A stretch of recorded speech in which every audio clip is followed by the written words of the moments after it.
एकदन्तं भक्तानां एकदन्तमुपास्महे सिताम्बुजस्थिता देवी वाक्प्रसादकरेन्द्रुणां कर्पूरधवलाकारा नित्यं वसतु वाचि मे। गुरुर्ब्रह्मा गुरुर्विष्णु गुरुर्देवो महेश्वरः गुरुस्साक्षात् परं ब्रह्म तस्मै श्रीगुरवे नमः। ओं श्री महागणाधिपतये नमः, श्री सरस्वत्यै नमः, श्री गुरुभ्यो नमः। हरिः ओम्।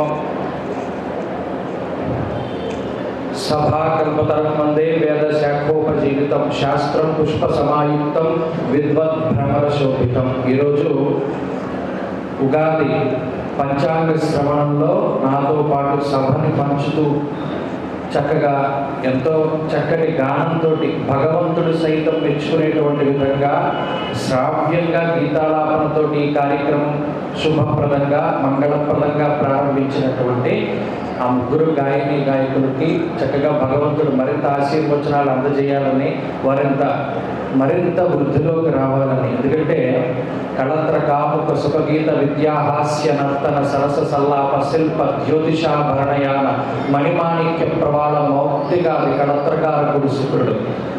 జాతక భాగంలో కొన్ని గ్రహాలు యోగాలను ఇస్తేనే తప్పేటువంటి స్థాయిలో వాళ్ళు ఆ గొంతు అంతకు రాదు. కాబట్టి వాళ్ళు యోగ జాతకులు, వాళ్ళకి మరింత వృద్ధి కలగాలని మనస్ఫూర్తిగా భగవంతుడిని ప్రార్థిస్తూ, అలాగే ప్రొద్దుటూరు ఆర్యవైశ్య సభ ఇది ఒక గొప్ప వేదిక.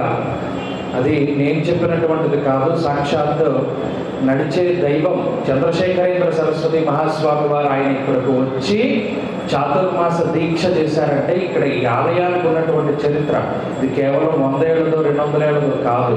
అమ్మవారి యొక్క శక్తి బీజం ఇక్కడ ఉన్నది కాబట్టే సాక్షాత్ అమ్మవారి స్వరూపమైనటువంటి చంద్రశేఖరేంద్ర సరస్వతి మహాస్వామి వారు ఆయన ఇక్కడ చాతుర్మాసం చేశారు. అది ఆయన సంకల్పం, అమ్మవారి సంకల్పం. అటువంటి సభా ప్రాంగణంలో ఇవాళ మనం కొత్త సంవత్సరం ఎలా ఉంది తెలుసుకుంటున్నాం కాల స్వరూపాన్ని. అంటే నిజంగా అమ్మవారి దయ మనందరి మీద కూడా ఉన్నట్టు ఒక్కసారి అమ్మవారిని తలుచుకుందాం. జై వాసవి మాత.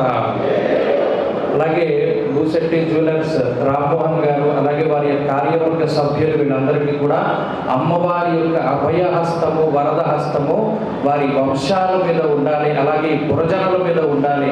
అందరికీ కూడా ఆయురారోగ్య ఐశ్వర్యాలు కలగాలి అని చెప్పి అమ్మవారి అనుగ్రహాన్ని కాంక్షిస్తూ ఇక పంచాంగ శ్రవణాది కార్యక్రమాన్ని మనం ప్రారంభించుకుందాం. ఉగాది అంటేనే పంచాంగ శ్రవణం ఎక్కువగా మనం వింటూ ఉంటాం. అసలు దానికి కారణం ఏంటి, ఎందుకు వినాలి అంటే శ్రీకళ్యాణ గుణావహం రిపుహరం దుస్వప్నదోషాపహం గంగా స్నాన విశేష పుణ్యఫలదం గోదాన తుల్యం నృణాం ఆయుర్వర్ధనముత్తమం శుభపదం సంతాన సంపత్ప్రదాం నానా కర్మ సుసాధనం సముచితం పంచాంగమాకర్ణ్యతామన్నారు. అనగా శ్రీకళ్యాణ గుణావహం, మనకి భగవంతుడిని ప్రార్థించడానికి నవవిధ భక్తి మార్గాలు ఉన్నాయి. శ్రవణం, కీర్తనం, స్మరణం, పాదసేవనం, అర్చనం, వందనం, దాస్యం, సఖ్యం, ఆత్మనివేదనం అనేటువంటి 9 మార్గాల్లో ప్రధానమైనటువంటి మార్గం శ్రవణం, అంటే వినడం అని చెప్పారు. ఇప్పుడు చూడండి, చిన్నపిల్లలు వాడు ఎలా నేర్చుకుంటారు లాంగ్వేజ్ అంటే కేవలం వినడం ద్వారా నేర్చుకుంటారు. చూడడం వినడం ద్వారానే వాళ్ళు మాటలు మాట్లాడడం నేర్చుకుంటారు. వాళ్ళు వేరే కంట్రీలో ఉంటే ఆ భాష వస్తుంది వాళ్ళు వింటే. మనం తెలుగులో మాట్లాడుకుంటూ ఉంటే విని వాళ్ళకి తెలుగు వస్తుంది. శ్రవణం అనేటువంటిది అంత ముఖ్యం. ఎందుకు, చెవుల ద్వారా లోపలికి వెళ్ళినటువంటిది మనసుని ప్రభావం చేస్తుంది.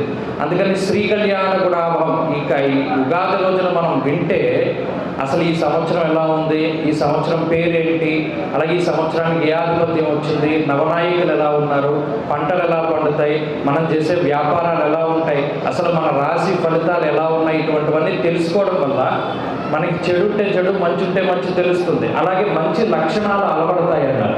రిపుహరం అంటే ఇది వినడం వల్ల శత్రువుల యొక్క పీడ తగ్గుతుంది. నిత్య జీవితంలో మనం సమస్త శత్రుఘోష, బంధుఘోష, మిత్రఘోష, అధికార ఘోష, నరఘోష పీడా పరిహారాలతో చాలా రకాలైనటువంటి పరిహారాలు చేస్తూ ఉంటాం. అయితే ఈ పంచాంగ శ్రవణం విన్నంత మాత్రం చేత శత్రువుల యొక్క బాధ తగ్గుతుందన్నారు. అలాగే సంతాన సంపత్ప్రదాం, చాలామందికి సంతానం కలగదు, ఇబ్బంది పడుతూ ఉంటారు. అటువంటి వారికి ఏదైనా గర్భ సంబంధమైనటువంటి దోషాలు ఉంటే తొలగిపోయి సంతానం వృద్ధి చెందుతుంది, వంశవృద్ధి కలుగుతుంది అన్నారు. అలాగే నానాకర్మసు సాధనం సముచితం పంచాంగమాకర్ణ్యత, గోదానాది దగ్గర నుండి గంగా స్నానం చేసేంత వరకు చాలా రకాలైనటువంటి శుభ ఫలితాలు ఈ పంచాంగ శ్రవణం వల్ల చెప్పారు. కాబట్టి ఈ సంవత్సరం ప్రారంభమయ్యేటువంటి రోజున, ఈ సంవత్సరం పేరేంటండి? క్రోధీనామ సంవత్సరం. ఈ టీవీ ఛానల్స్ అవి వచ్చిన తర్వాత మనకి చక్కగా పేర్లు, అలాగే ఇంకా చాలా రకాలైనటువంటి రెమెడీలు, యాలక్కాయలు, లవంగాలు, ఎర్రగుడ్డలు ఇవన్నీ కడుతున్నాం మనం రోజు. వాటికి సంబంధించి ఆడవారికి ఎక్కువ తెలుసు. సరే, క్రోధీనామ సంవత్సరం పేరు బట్టి చాలామంది భయపడుతున్నారు. క్రోధం ఉందండి పేరులోనూ. మరి ఆ క్రోధం అంటే మనకి భయం వేస్తుంది, ఈ సంవత్సరం ఎలా ఉంటుంది ఏంటి అన్నది. అయితే పేరుకి తగ్గట్టుగానే ఈ సంవత్సరంలో నవనాయకులు అని ఉంటారు. అంటే ఈ సంవత్సరాన్ని పరిపాలించేటువంటి గ్రహాలు. అందులో 9 నవనాయకులు అంటే 9 సంఖ్య. ఆ 9 గ్రహాలలో దాదాపుగా 7 గ్రహాలు పాపగ్రహాలే వచ్చాయి. అందులో ప్రధానంగా అన్ని గ్రహాలు కూడా శనేశ్వరుడు, కుజుడే అయి ఉన్నారు ఆల్మోస్ట్. అంటే పాపగ్రహాల యొక్క ఆధిపత్యం ఈ సంవత్సరం కొంత ఎక్కువగా ఉంది కాబట్టి మనం కొంత జాగ్రత్తగా ఉండాలి. పేరుకు తగ్గట్టుగానే ఉంటుంది సంవత్సరం అన్నట్టు. అలాగే ఈ సంవత్సరం యొక్క ఫలితాన్ని కనుక మనం చూసినట్టయితే అభిసంతతయ క్రోధీ వత్సరే సస్యవృద్ధయ దంపత్యోర్ వైరమన్యోన్యం కృపానంచ పరస్పరం. అంటే రాజుల మధ్యలో పరస్పరమైనటువంటి వైరం ఉంటుంది అన్నాడు. పరిపాలించేటువంటి విధానంలో మార్పులు, పరిపాలించేటువంటి వారిలో కొంత వైరం ఉంటుంది అన్నారు. అలాగే దంపత్యో అన్యోన్యత అన్నారు. అంటే మనం చూస్తున్నాము, తెల్లారు లేస్తే దంపతుల మధ్యలో చాలా రకాలైనటువంటి ఇబ్బందులు ఉన్నాయి. ఈ గ్రహగతులు ఏం చేస్తాయంటే ఇద్దరిని కలిసి ఉండకుండా విడగొట్టేలా చేస్తాయి, లేదా కలుపుతూ ఉన్నాయి. ఈ సంవత్సరంలో నవనాయక ఫలితం వల్ల ఈ విడిపోయేటువంటి వారు తక్కువ మంది ఉంటారు. దంపత్యో అన్యోన్యత అన్నాడు. అంటే కలిసి ఉండేటువంటి వారు, ఒక కుటుంబంలో ఉండేటువంటి వారు ఎక్కువ మంది ఉంటారు అని చెప్పి శాస్త్రంలో చెప్పడం జరిగింది. అలాగే ఈ సంవత్సరానికి పేరు క్రోధి. ఈ సంవత్సరానికి రాజు మంగళుడు, అంటే కుజగ్రహం, అంగారకుడుగా చెప్తారు. ఈ సంవత్సరం ఇవాళ మంగళవారం కదా, మంగళవారంతో ప్రారంభమైంది కాబట్టి కుజగ్రహం ఆధిపత్యం వహిస్తూ ఉన్నది. ఈ కుజుడు రాజవడం వలన ఏమవుతుంది?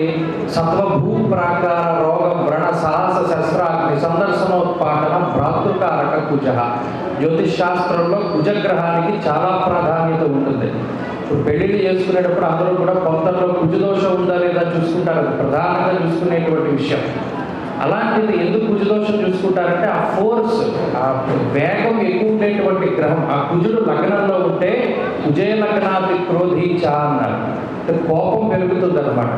మరి ఇప్పుడు మంగళవారం వచ్చింది, రాజు కుజుడై ఉన్నాడు కాబట్టి ఆయనకి సంబంధించినటువంటివి ఏవైతే ఉన్నాయో సత్వ భూ ప్రాకార రోగ వ్రణ సాహస శస్త్రాగ్ని సందర్శనోత్పాదన భ్రాతృకారకుడు. అంటే ఈ సంవత్సరంలో ఆయన ఆధిపత్యం వహించేటువంటి రియల్ ఎస్టేట్ వ్యాపారాలు, అలాగే భూ ప్రాకారం కన్స్ట్రక్షన్ ఫీల్డ్కి సంబంధించినటువంటి వ్యాపారాలు, అలాగే ఎర్రటి పంటలు, కందులు, ఎర్రటి నేలలో పండేటువంటి పంటలు, అలాగే దీపావళి బాణసంచా తయారు చేసేటువంటి వ్యాపారాలు, ఆయా షాపులు పెట్టుకునేటువంటి వారు, అలాగే ఈ రియల్ ఎస్టేట్ రంగంలో వెంచర్స్ వేసి అమ్ముకునేటువంటి వారు, ఇల్లు కట్టి అమ్ముకునేటువంటి వారు, అలాగే రోగ ప్రణాది అన్నారు. అనగా వైద్య రంగంలో కూడా ఈ కుజుడు ఆధిపత్యాన్ని వహిస్తారు కాబట్టి ఈ చెప్పినటువంటి రంగాలన్నీ కూడా విపరీతమైనటువంటి అభివృద్ధిని సాధిస్తాయి అన్నారు ఈ సంవత్సరం. కుజుడు ఆధిపత్యం వహించారు కాబట్టి. సందర్శనోత్పాదన భ్రాతృకారకుడు. అలాగే ఈ సంవత్సరంలో ప్రజలందరూ కూడా ఎక్కువ ధనాన్ని ఖర్చు పెడతారన్నారు. దేనికి? ట్రావెలింగ్ మీద. అంటే తీర్థయాత్రలు కాదు, మళ్ళా అవి మానసిక ఉల్లాసాన్ని విహారయాత్రల పేరు మీద ఖర్చు పెట్టేటువంటి డబ్బులు ఉంటాయే అవి ఖర్చు పెట్టేస్తారన్నారు. తీర్థయాత్రలు కాదంటే వండరిల్లాలు, తర్వాత ఏమో ఈ స్విమ్మింగ్ పూల్లో స్నానం చేయడాలు, ఇటువంటి వాటి మీద. అనగా ఏదైతే విహారయాత్రలకు సంబంధించిన ఉన్నాయో వాటి మీద ఎక్కువ డబ్బు ఖర్చు పెడతారు కాబట్టి అటువంటివి నడిపేటువంటి వారు కూడా చాలా విశేషంగా డబ్బు సంపాదించుకుంటారు ఈ సంవత్సరంలో. అలాగే సాహస కృత్యాలు ఎక్కువ చేస్తారన్న. ఈ సంవత్సరం ప్రజల యొక్క ప్రవృత్తి ఎలా ఉంటుంది?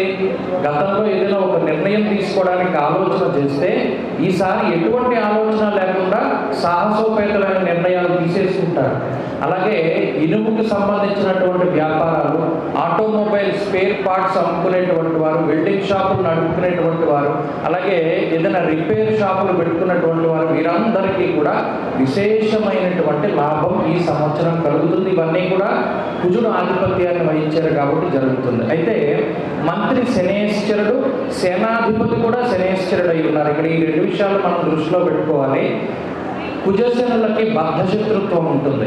ఎప్పుడైతే రాజుకి సేనాధిపతి మరియు మంత్రి వ్యతిరేకమైనటువంటి వారు ఉన్నారో ఆ రాజు సక్రమమైనటువంటి విధానంలో ముందుకు వెళ్ళడు. కాబట్టి ఇదంతా కూడా పరిపాలనా యంత్రాంగం మీద ప్రభావాన్ని చూపెడుతూ ఉంటుంది. అంతేకాక ఈ సేనాధిపతి మంత్రి అయి ఉండడం వల్ల రక్షణ శాఖపై ఎక్కువ ఒత్తిడి పడుతుంది.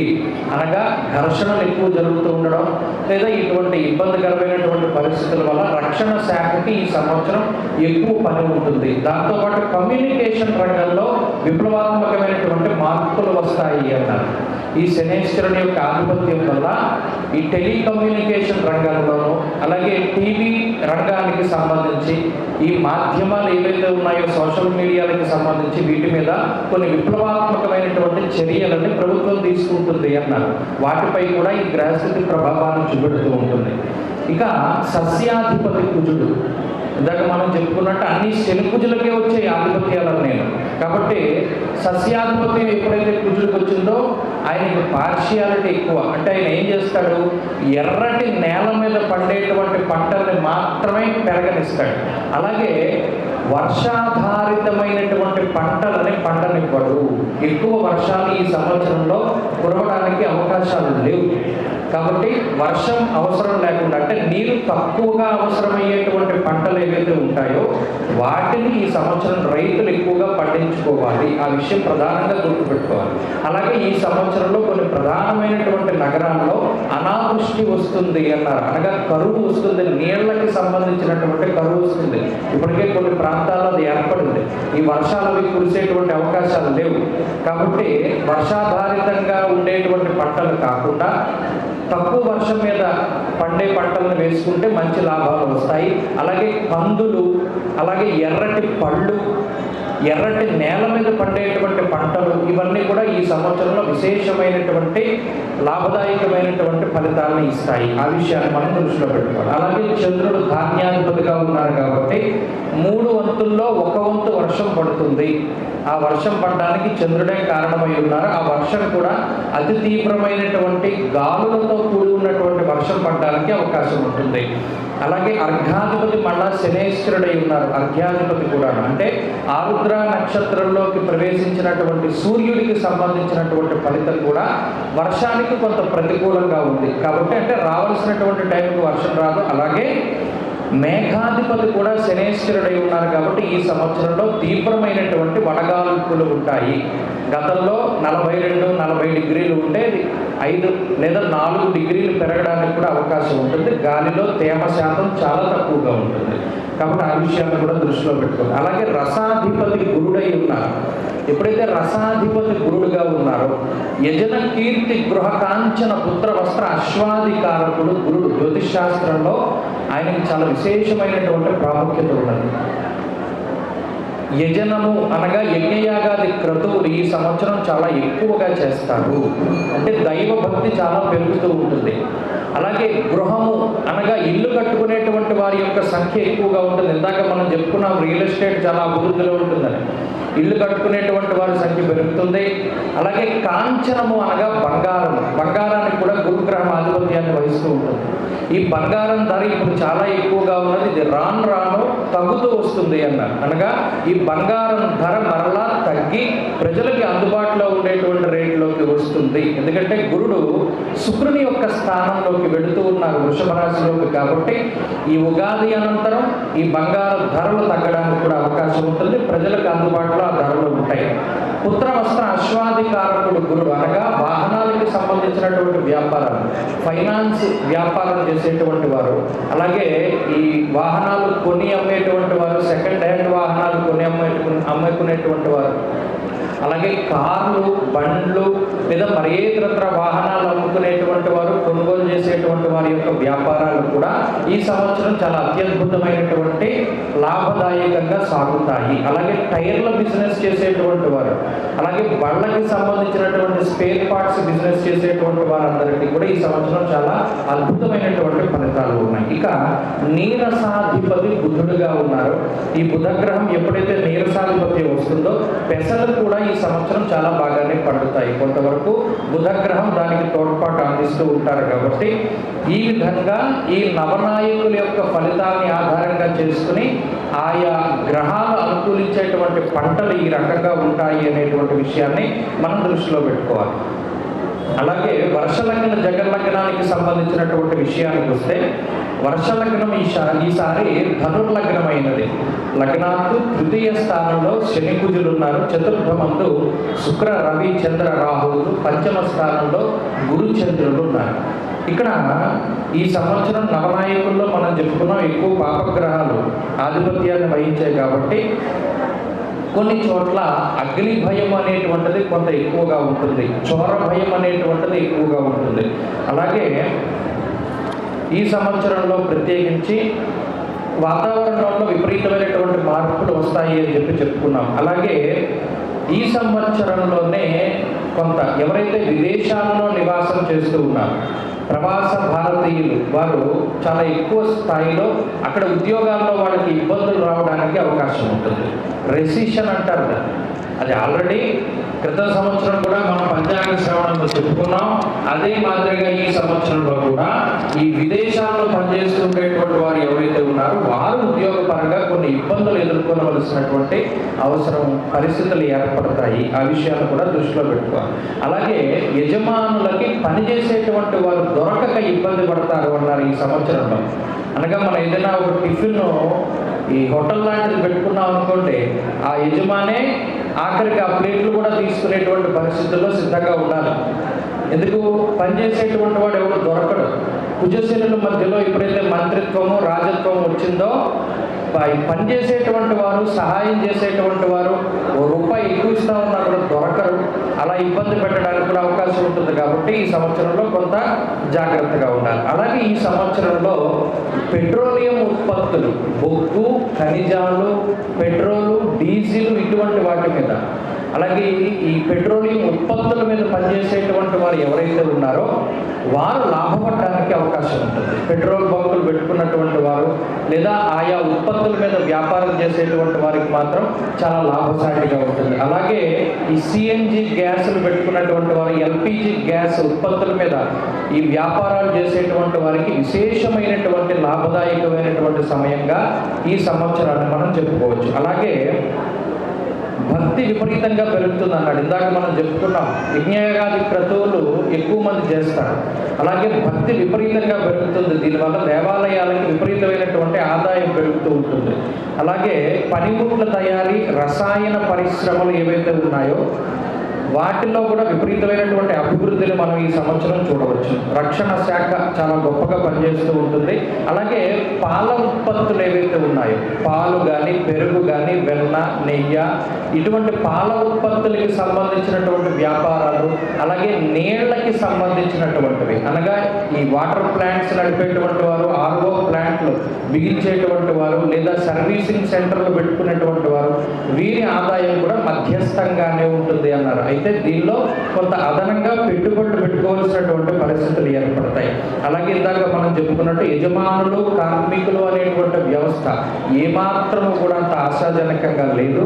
ఆ విషయాన్ని దృష్టిలో పెట్టుకోవాలి. అలాగే లగ్జరీ వస్తువులు, ఎలక్ట్రానిక్ వస్తువులు, వినోదానికి సంబంధించినటువంటి కేంద్రాలు, అలాగే ఈ వినోదానికి సంబంధించి ఎలక్ట్రానిక్ వస్తువులకు సంబంధించి అవి ఎంత రేట్లు పెరిగినా కూడా రూపాయి గమ్మేది 10 రూపాయలు గమ్మినా కూడా ప్రజలు ఎగబడి కొనుక్కుంటారు. దానిలో ఏమాత్రం కూడా ఈ సంవత్సరం సందేహం లేదు. అలాగే ఈ సంవత్సరంలో ప్రత్యేకించి ఈ మద్యానికి సంబంధించి ఎవరైతే లిక్కర్ వ్యాపారం చేస్తూ ఉంటారో వారికి సంబంధించినటువంటి రాబడి కూడా పెరగడానికి అవకాశం ఉంటుంది. అలాగే ప్రభుత్వ ఆదాయాల విషయంలో మరీ ముఖ్యంగా ఎలక్ట్రిక్ వాహనాలకి సంబంధించినటువంటి ఉత్పత్తి ఈ సంవత్సరం కొంత అధికంగా ఉంటుంది. ఎలక్ట్రిక్ వాహనాలు కొనుక్కుని నడిపేటువంటి వారి యొక్క సంఖ్య కూడా ఈ సంవత్సరంలో చాలా ఎక్కువగా ఉండడానికి అవకాశం ఉంటుంది. అలాగే ఇవి నవనాయకుల యొక్క ఫలితం వల్ల మనకి ఏర్పడినటువంటి ఫలితాలు. ఇప్పుడు ఆయా రంగాలకు సంబంధించినటువంటి వారు అందరూ కూడా ఇక్కడ ఎదుర్కొంటూ ఉన్నారు కాబట్టి ఒకసారి ఆలోచన చేసుకోవాలి. వ్యాపార పరంగానే మనం ముందుకెళ్తాం కాబట్టి జీవన విధానంలో పరిస్థితులను దృష్టిలో పెట్టుకోవాలి. అలాగే ఈ సంవత్సరంలో ముఖ్యమైనటువంటి పంచాంగ విషయాలను కనుక మనం పరిశీలన చేస్తే ఈ సంవత్సరంలో మే నెల 1వ తారీఖు నాడు రేవా నది పుష్కరం అంటారు. రేవా అంటే నర్మదా నది పుష్కరాలు ప్రారంభమవుతాయి. 1వ తారీఖు మే నెలలో గురుని యొక్క ప్రవేశం వృషభ రాశిలోకి జరుగుతుంది కాబట్టి ఆయన యొక్క ప్రవేశం ద్వారా ఆ నర్మదా నదికి పుష్కరం ఏర్పడుతుంది. అనగా దేవగురు అయినటువంటి బృహస్పతితో పాటుగా ములోకాల్లో ఉండేటువంటి దేవతలందరి యొక్క శక్తి కూడా నర్మదా నదిలో ప్రవేశిస్తుంది. కాబట్టి ఆ నర్మదా నదిలో 12 రోజుల పాటు ఆచరించేటువంటి జప, దాన, తప, తర్పణ, పిండ ప్రదానాది కార్యక్రమాలు ఏవైతే ఉంటాయో అవన్నీ కూడా విశేషమైనటువంటి అక్షయమైనటువంటి ఫలితాలను ఇస్తాయి. అలాగే ఈ సంవత్సరంలో మౌఢ్యం కొంత ఎక్కువగా ఉన్నది. అనగా ఇప్పుడు ఈ నెల ఉన్నది ఏప్రిల్ నెల, పూర్తయ్యేంత వరకు దాదాపుగా 26వ తారీఖు వరకు ముహూర్తాలు ఉన్నాయి. అవి కూడా తక్కువ సంఖ్యలోనే ఉన్నాయి. మే నెల వస్తే మే నెల లగాయితూ మరలా జూలై వరకు కూడా గురుమౌఢ్యమి, శుక్రమౌఢ్యమి వరుసగా వస్తున్నాయి. కాబట్టి ఈ 2 నెలలు కూడా ముహూర్తాలు ఉండవు. శుక్రమౌఢ్యమి పూర్తయ్యే సమయానికి ఆషాఢ మాసం ఉంటుంది కాబట్టి అప్పుడు ముహూర్తాలు లేవు. అనగా ఆగస్టు 5వ తారీఖు వరకు ఏ విధమైనటువంటి శుభ కార్యక్రమాలకు సంబంధించినటువంటి ముహూర్తాలు కూడా లేవు. అనగా చూడండి, ఈ సంవత్సరంలో ఈ వీటి మీద ఆధారపడి పనిచేసేటువంటి వారు, అనగా శుభ కార్యక్రమాలకి, ఇప్పుడు పెళ్ళిళ్ళకి ఫ్లవర్ డెకరేషన్ చేసేటువంటి వారు, ఈ సుగంధ మాతృకి ఎత్తించదు కావ్యాది మాతృకారకుడు చంద్రుడికి ఆధిపత్యం ఒకటే వచ్చింది. అందువల్ల ఈ ఫ్లవర్ బిజినెస్ చేసేటువంటి వారు, ఫ్లవర్ డెకరేషన్స్ చేసేటువంటి వారు, అలాగే నీళ్ల బిజినెస్ ఇందాక మనం చెప్పుకున్నట్టు ఇవన్నీ కూడా కొంత మధ్యస్థంగానే ఉంటాయి. ఈ 3 నెలల పాటు ముహూర్తాలు లేవు కాబట్టి ఏ విధమైనటువంటి శుభ కార్యక్రమాలను ఆచరించడానికి అవకాశం లేదు. కొంతమంది జూలై నెలలో ముహూర్తాలు ఉన్నాయి అని అడుగుతూ ఉన్నారు, కానీ అది ఆషాఢ మాసం కాబట్టి శుభముహూర్తాలు ఉండవు. ఆ విషయాన్ని మనం దృష్టిలో పెట్టుకోవాలి. అలాగే దీని తర్వాత మరలా ఆగస్టు నెలలో ముహూర్తాలు ఉన్నాయి. సెప్టెంబర్ మళ్ళీ భాద్రపద మాసం, అది శూన్యమాసం, ముహూర్తాలు ఉండవు. మరలా అక్టోబర్, నవంబర్ నెలల్లోనే కొద్దిగా ఎక్కువ ముహూర్తాలు ఉన్నాయి. ఆగస్టు నెలలో 2-3 ముహూర్తాలు ఉన్నా కొంత అవి బలం తక్కువగా ఉన్నాయి, సామాన్యంగానే ఉన్నాయి, కొంత బలమైన ముహూర్తాలు కాదు. ఆ విషయాన్ని కూడా మనం దృష్టిలో పెట్టుకోవాలి. అలాగే ఈ సంవత్సరంలో మన కంటికి కనిపించేటువంటి ఏ విధమైనటువంటి గ్రహణాలు కూడా భారతదేశంలో ఏర్పడడం లేదు. ఈ విషయాన్ని చాలామంది దృష్టిలో పెట్టుకోవాలి. ఎందుకంటే మొన్న ఈ మార్చి 26వ తారీఖున ఒకటి, ఏప్రిల్ 8 నిన్న బహుశా గ్రహణాలు ఏర్పడ్డాయి. అవి మనకు కనబడవురా బాబు, మనం ఏ విధమైన నియమాలు పాటించక్కర్లేదు, భయపడక్కర్లేదు అని చెప్పినా కూడా చాలామంది ప్రజల్లో పాపం వాళ్ళని భయపెట్టేటువంటి విధంగా ఈ మాధ్యమాల్లో మనకున్నది ఒకడే సూర్యుడు, ఒకళ్ళే చంద్రుడు, ఆ సూర్యుడికి చంద్రుడికి ఏదైనా గ్రహణం పడితే మనం సూతకం పాటించాలి అని చెప్పి కొంత ఈ ప్రచారం అది కూడా ఎక్కువగా జరుగుతూ ఉన్నది. కాబట్టి స్పష్టంగా మీరు ఒక విషయాన్ని దృష్టిలో పెట్టుకోవాలి. ఏదైనా కనబడితేనే మనకి గ్రహణం, మనకి కనబడనంత వరకు ఏ విధమైనటువంటి నియమాల్ని పాటించాల్సినటువంటి అవసరం లేదు. ఈ సంవత్సరంలో అనగా క్రోధీనామ సంవత్సరంలో భారతదేశంలో కనబడేటువంటి గ్రహణాలు ఏవి కూడా లేవు. కాబట్టి మనం గ్రహణాన్ని ఏ విధంగానూ కూడా పాటించాల్సినటువంటి అవసరం ఉండదు. ఈ విషయాన్ని మనం స్పష్టంగా గుర్తుపెట్టుకోవాలి.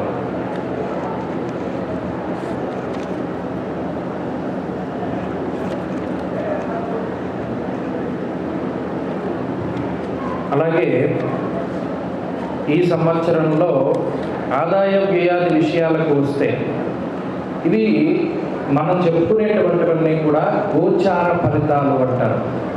జన్మాన ఋతౌ సప్తా దశమేకాదశే శుభ చతురష్టో ద్వాదశే కృష్ణే శుక్లే ద్వినవ పంచమే, చంద్రబలానికి సంబంధించినటువంటి శ్లోకం అది. గోచారం అంతా కూడా రాశి బట్టి చెప్తారు. ఈ విషయంలో కూడా చాలామందికి సందిగ్ధత ఉన్నది. లగ్నాన్ని బట్టి చూసుకోవాలా, రాశి ఫలితాలు రాశిని బట్టి చూసుకోవాలా అంటే ఎప్పుడు కూడా మీ యొక్క నక్షత్రం ఏమిటో, అది ఏ రాశికి చెందిందో ఆ రాశి బట్టే మనం రాశి ఫలితాలను చూడాలి తప్పితే లగ్న ఆధారితంగా ఏ విధమైనటువంటి ఫలితాలని కూడా మనం చూడకూడదు. కాబట్టి ఇప్పుడు మనం చెప్పుకునేవన్నీ కూడా గోచార ఫలితాలు అనగా రాశి ఫలితాలు అన్నమాట. ఇవి 30% నుండి 35% వరకు మనకి ఫలితాన్ని ఇస్తాయి. ప్రధానంగా మనకి జాతక భాగంలో వచ్చేటువంటి ఫలితాలు ఎక్కువ. ఒక్కొక్కసారి జాతకం బాగా లేకపోతే ఈ గోచార ఫలితాలే 100% కూడా మనకి అన్వయంలోకి వస్తూ ఉంటాయి. అందువల్లనే ఇది చాలా ముఖ్యం. అసలు ఈ సంవత్సరంలో దీర్ఘ సంచార గ్రహాలు ఏ విధంగా ఫలితాన్ని ఇస్తున్నాయి, మన రాశికి ఇవి ఎంతవరకు బలంగా ఉన్నాయనేటువంటి విషయాన్ని మనం తెలుసుకుంటూ ఉండాలి. ప్రత్యేకించి ఈ సంవత్సరంలో ఆదాయ వ్యయాలు పరిశీలన చేస్తే మేషరాశి వారికి ఆదాయం 8, వ్యయం 14. వృషభ రాశి వారికి ఆదాయం 2, వ్యయం 8. మిథున రాశి వారికి ఆదాయ వ్యయాలు సమానంగా ఉన్నాయి, 5, 5. కర్కాటక రాశి వారిది హైయెస్ట్ ఆదాయం ఈ సంవత్సరంలో 14, అలాగే వ్యయం అతి తక్కువ 2. సింహరాశి వారికి దీనికి క్వైట్ ఆపోజిట్ అన్నమాట. సింహం వాళ్ళు ఎక్కువ కష్టపడతారు ఈ సంవత్సరం, ఆదాయం 2, వ్యయం 14. కన్యారాశి వారికి ఆదాయ వ్యయాలు సమానంగా ఉన్నాయి, 5, 5. తులారాశి వారికి ఆదాయం 2, వ్యయం 8. వృశ్చిక రాశి వారికి ఆదాయం 8, వ్యయం 14. ధను రాశి వారికి ఆదాయం 14, వ్యయం 5. మకర కుంభరాశులకి రెండు కూడా ఆదాయం 14, వ్యయం 14. వాళ్ళు ఎంత సంపాదిస్తారో అంతా ఖర్చు పెట్టేసుకుంటారు. మీనరాశి వారికి ఆదాయం 11, వ్యయం 5. అనగా దీన్ని బట్టి తెలిసింది ఏంటంటే మన ఇంట్లో ఎవరైనా కర్కాటక రాశి వాళ్ళు ఉంటే వాళ్ళని పొగుడుతూ ఉండాలి మనం. వాళ్ళ దగ్గర డబ్బులు ఉంటాయి, మిగతా వాళ్ళ దగ్గర లేవు. అలాగే రాజపూజ్య అవమానాల విషయానికి వస్తే మేషరాశి వారికి రాజపూజ్యం 4, అవమానం 3. వృషభ రాశి వారికి రాజపూజ్యం 7, అవమానం 3. మిథున రాశి వారికి రాజపూజ్యం 3, అవమానం 6. కర్కాటక రాశి వారికి రాజపూజ్యం 6, అవమానం కూడా 6. మీరు గమనించండి, వాళ్ళకి ఆదాయం ఎక్కువ, వ్యయం తక్కువ. వాళ్ళు పని అయ్యేంత వరకు కర్కాటక రాశి వారిని అబ్బా నువ్వు బాగున్నావురా, నీవు దానం చేస్తే కర్ణుడురా, నీ చేతిలో ఎముకలేదురా అని పొగుడుతారనమాట. తీరా వాళ్ళు డబ్బులు ఇచ్చిన తర్వాత వాళ్ళు వెనకాల తిట్టుకుంటారు. సరిపోయింది, అక్కడికి ఆదాయ వ్యయాలు 2 సమానంగా ఉన్నాయి. అలాగే సింహానికి కూడా 2, 2, ఆదాయం 2, వ్యయం 2. కన్యారాశి వారికి ఆదాయం 5, వ్యయం 2. తులారాశి వారికి ఆదాయం 1, వ్యయం 5. వృశ్చికానికి ఆదాయం రాజపూజ్య అవమానాలు. సింహరాశి వారికి రాజపూజ్యం 2, అవమానం 2. కన్యారాశి వారికి రాజపూజ్యం 5, అవమానం 2. తులారాశి వారికి రాజపూజ్యం 1, అవమానం 5. వృశ్చిక రాశి వారికి రాజపూజ్యం 4, అవమానం 5. ధను రాశి వారికి రాజపూజ్యం 7, అవమానం 5. మకర రాశి వారికి రాజపూజ్యం 3, అవమానం 1. కుంభరాశి వారికి రాజపూజ్యం 6, అవమానం 1. మీనరాశి వారికి రాజపూజ్యం 2, అవమానం 4. ఇవి రాజపూజ్య అవమానాల విషయం. ఇవి కూడా మనం దృష్టిలో పెట్టుకోవాలి. ఎందుకంటే మనం తిట్టుకునే వాళ్ళు ఎక్కువ మంది ఉన్నారా, మనల్ని పొగిడే వాళ్ళు ఎక్కువ మంది ఉన్నారా, ఆ విషయాన్ని దృష్టిలో పెట్టుకోవాలి. ఎందుకంటే ఒకళ్ళు మన దగ్గర పొగుడుతారు, వెనకాల తిట్టుకుంటూ ఉంటారు. ఈ రాజపూజ్య అవమానాల్లో తెలిసిపోతుంది. అలాగే ఈ సంవత్సరంలో దీర్ఘ సంచార గ్రహాలైనటువంటి గురుడు కానీ, శనేశ్వరుడు కానీ, రాహుకేతువులు కానీ వీరిలో ఏ విధమైనటువంటి మార్పు లేదు. ఈ గురుగ్రహం మే నెల 1వ తారీఖున మారుతారు తప్పితే సంవత్సరం వరకు కూడా ఆయన మారేటువంటి రాసేది కూడా ఉండదు. అలాగే రాహుకేతువులు ఈ సంవత్సరం మొత్తం మీనము, కన్యా రాశుల్లోనే సంచారం చేస్తారు. అలాగే శనేశ్వరుడు ఈ సంవత్సరం మొత్తం కుంభరాశిలోనే ఉంటారు. వీటిలో ఏ విధమైన మార్పులు లేవు. అయితే ఇందులో ఏలినాటి శని ఉన్నటువంటి రాశులు ఏంటి అంటే మకర రాశి, కుంభరాశి, మీనరాశి. నిజానికి చెప్పాలి అంటే ధనురాశి వాళ్ళు 7.5 సంవత్సరాలు కాదు 8.5 సంవత్సరాల పాటు ఏలినాటి శని అనుభవించారు. వాళ్ళకి క్రితం సంవత్సరం కొంత విముక్తి లభించింది. అయితే ఈ ఏలినాటి శని ఉన్నటువంటి రాశులు ఏంటంటే మకరం, కుంభం, మీనం. వీటితో పాటుగా కర్కాటక రాశి వారికి అష్టమ శని యొక్క దోషం ఉన్నది. అలాగే వృశ్చిక రాశి వారికి అర్ధాష్టమ శని యొక్క దోషం ఉన్నది. అంటే ఈ 5 రాశుల వారికి శనేశ్వరుడికి సంబంధించినటువంటి పీడ అధికంగా ఉన్నది. మరి వాళ్ళు ఏం చేయాలి? ఆయన యొక్క ప్రసన్నతని పొందాలి అన్నాడు. చాలామంది మనలో చేసేటువంటి తప్పు ఏంటి అంటే, ఏలినాడు శని ఉన్నవాడు ఈ శని త్రయోదశిలో శనివారాలు వచ్చినప్పుడల్లా మన దగ్గర ఉండేటువంటి నువ్వుల నూనె, నువ్వులు, మన దగ్గర ఉప్పు ఉంటే ఉప్పు, నల్లగుడ్డలు ఇవన్నీ పట్టుకుపోయి ఆయన నెత్తి మీద వేసేస్తారు. ఆయన దేవతా స్వరూపం కదా, నవగ్రహాలలో ఒక గ్రహం ఆయన. అందులోనూ మహానుభావుడైనటువంటి సూర్యుడికి పుత్రుడు. ఈ గ్రహాలన్నీ కూడా కాలస్వరూపాలు. ఎప్పుడో ఒకటి గుర్తుపెట్టుకోండి, ఆచారం చేయకపోయినా తప్పు లేదు, కానీ అనాచారం చేస్తే తప్పు వస్తుంది. కాబట్టి ఎప్పుడు అటువంటి పనులు చేయొద్దు. ఎప్పుడైనా ఈ శని త్రయోదశులు అవి వచ్చినప్పుడు ఏం చేయాలి అంటే, అయితే ఒక పట్టు వస్త్రాన్ని ధారణ చేసి చక్కగా మనమే స్వామివారి మీద అభిషేకం చేసుకుని మళ్ళీ శుభ్రంగా మూర్తుల్ని కడగాలి. జంట సర్పాల మీద పాలు పోస్తారు చాలామంది గుళ్ళకెళ్ళినప్పుడు. ఆ జంట సర్పాల మీద పాలు పోసేయడం అంటే వెళ్ళి పోసేసి వచ్చేస్తారు. అది చాలా తప్పు. ఎందుకంటే ఆ విగ్రహానికి చెములు పడతాయి, అపరిశుభ్రంగా ఉంటుంది. అది మనం చేసే చాలా పొరపాటైనటువంటి విషయం. మొట్టమొదట నీళ్లు పోసి శుభ్రంగా కడిగి అప్పుడు పాలు పోసి అప్పుడు ఈ గంధం రాసి బొట్టు పెట్టి ఏదైనా నైవేద్యం చూపించుకుని రావాలి తప్పితే, విగ్రహాన్ని కనుక అపరిశుభ్రమైనటువంటి వాతావరణంలో పెడితే ఆ పాపం మనకే వస్తుంది. ఈ శనేశ్వరుడి మీద తిలలు పోసేస్తారు, ఉప్పు పోసేస్తారు, ఈ నల్లటి వస్త్రాలు వేసేస్తారు, దీపం పెట్టేస్తారు, వచ్చేస్తారు. మళ్ళీ ఇంకో డౌట్లు, ఏమంటే గుడికి వెళ్ళి వచ్చాం కాళ్ళు కడుక్కోవాలా అక్కర్లేదా, ఇంటి దగ్గర కడుక్కోవాలా, గుడి దగ్గర కడుక్కోవాలా, లేకపోతే మొత్తం స్నానం చేసేసి బట్టలు అక్కడ వదిలేయాలి, ఇవి డౌట్లు. కానీ పద్ధతి కరెక్టేనా కాదా అన్నది మాత్రం ఎవరు అడగరు. ఈ విషయాన్ని దృష్టిలో పెట్టుకోండి. ఈ 5 రాశుల వారికి వృశ్చికం, కర్కాటకం, మకరం, కుంభం, మీనం శనేశ్వరుడు యొక్క ప్రతికూలమైన పరిస్థితులు ఉన్నాయి. అంటే ఆయన ఏం చేస్తాడంటే, ప్రతికూలత అంటే ఆయుర్ధాయాయుధ ప్రవాస శృంఖలాది ఆయుక్కారకో శని. శనేశ్వరుడు కనుక జాతకంలో అనుకూలంగా లేకపోతే, రావణాసురుడు అంతటి వాడు తన యొక్క ఒక కొడుకు పుట్టబోతున్నాడు. ఆయనకి చతుర్దశ భువనాధిపత్యం వచ్చింది. అంటే ఏంటి?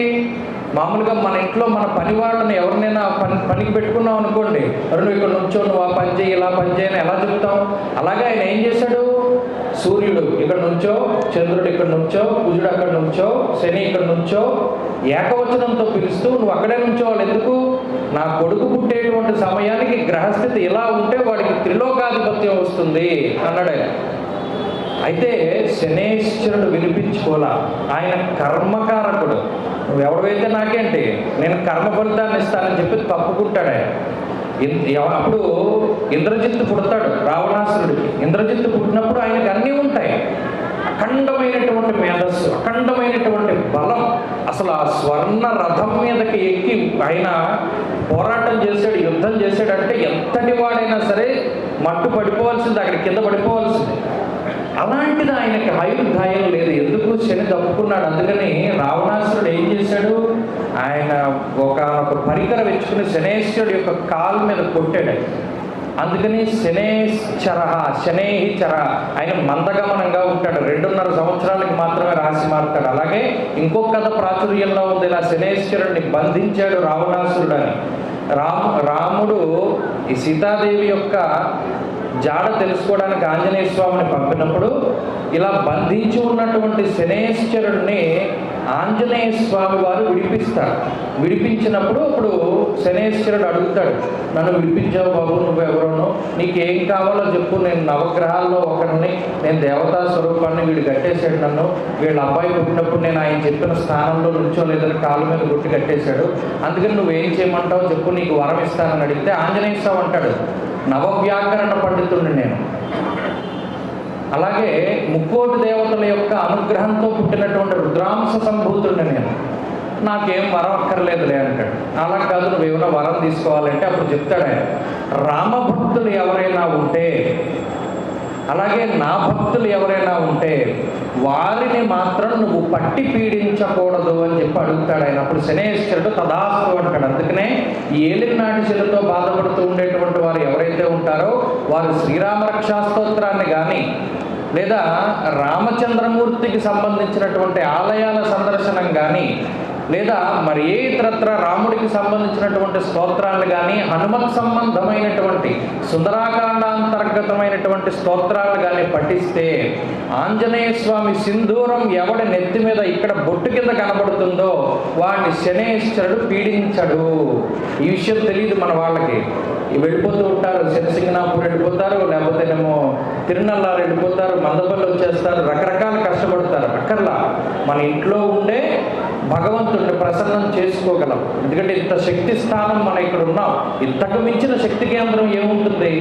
సాక్షాత్ అమ్మవారు అక్కడ మనకు ఎదురుగుండా కూర్చుంది. అమ్మవారి స్వరూపమైనటువంటి చంద్రశేఖరేంద్ర సరస్వతి స్వామివారే ఇక్కడ చాతుర్మాస దీక్ష చేశారు. అసలు ఇంతకు మించి శక్తి కేంద్రం ఏముంటుంది? మనం ఎక్కడికో పరిగెత్తవలసినటువంటి అవసరం లేదు. ఈ నియమాలను పాటిస్తే ఈ బాధలు తొలగిపోతాయని చెప్పారు. అలాగే వక్రగతులు, రుజు మార్గాలు, కలయికలు ఇవన్నీ కూడా సాధారణమైనటువంటి విషయాలు. ఈ మధ్యన మాధ్యమాల్లో కూడా శని కుజులు కలుస్తున్నారన్నా, శని రాహువులు, కుజరాహువులు కలుస్తున్నారన్నా చాలా తీవ్రమైనటువంటి స్థాయిలో ప్రజల్ని భయపెట్టేటువంటి విధంగా పరిస్థితులు ఉన్నాయి. కాబట్టి గ్రహాల యొక్క కలయిక అనేటువంటిది సర్వసాధారణమైనటువంటి విషయము. గ్రహణాలు సంభవించడం అనేటువంటిది సర్వసాధారణమైనటువంటి విషయము. పగలు రాత్రి ఏ విధంగా అయితే సంభవిస్తాయో కాలానుగుణంగా గ్రహాలు కదులుతూ ఉంటాయి, వెనక్కి వస్తూ ఉంటాయి, ముందుకు వస్తూ ఉంటాయి. దాని గురించి భయపడవలసిన పరిస్థితి లేదు. కానీ ఆయా గ్రహ సంబంధమైనటువంటి కారకత్వాలు ఏవైతే ఉన్నాయో, ఉదాహరణకి ఇప్పుడు బంగారం విషయాన్ని దృష్టిలో పెట్టుకోండి. మేషరాశి యందు గురుడు ఉన్నారు. ఆయన వక్రించి కొన్ని నక్షత్రాల్లో ప్రయాణం చేసినప్పుడు, అలాగే వృషభ రాశిలో రోహిణీ శకట భేదనాన్ని చేసినప్పుడు విపరీతమైనటువంటి ఫ్లక్చువేషన్ వస్తుంది గోల్డ్ రేట్లో.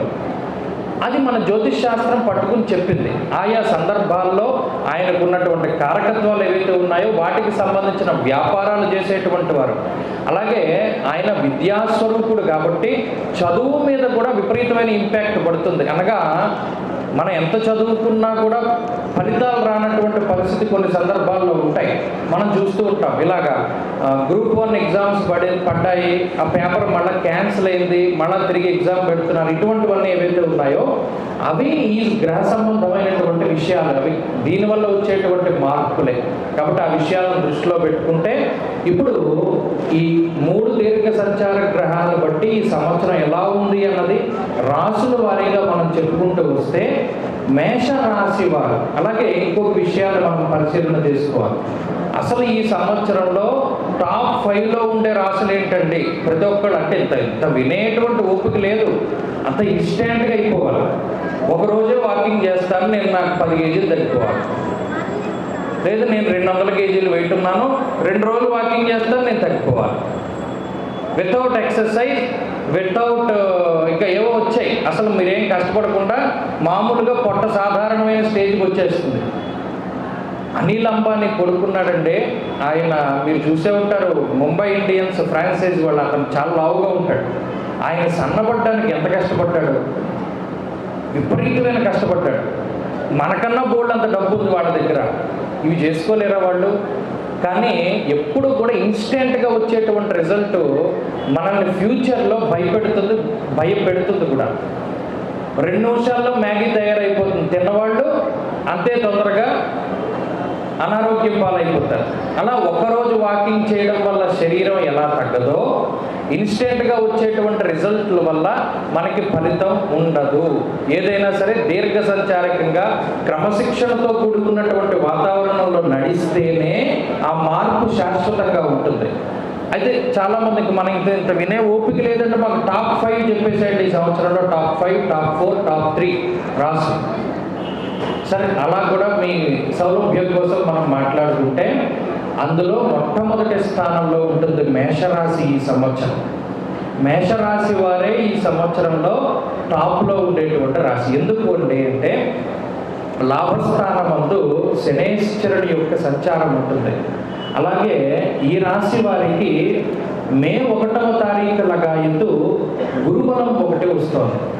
ఈ గురుడు శనేశ్వరుడు ఎప్పుడైతే చాలా బలంగా ఉంటారో, ఆరోగ్యమర్ధనాభస్య స్త్రీపుత్ర సుఖవర్ధనం అన్నారు. మనస్సౌఖ్యం యశోవృద్ధిం సౌభాగ్యం చ ధనాగమ.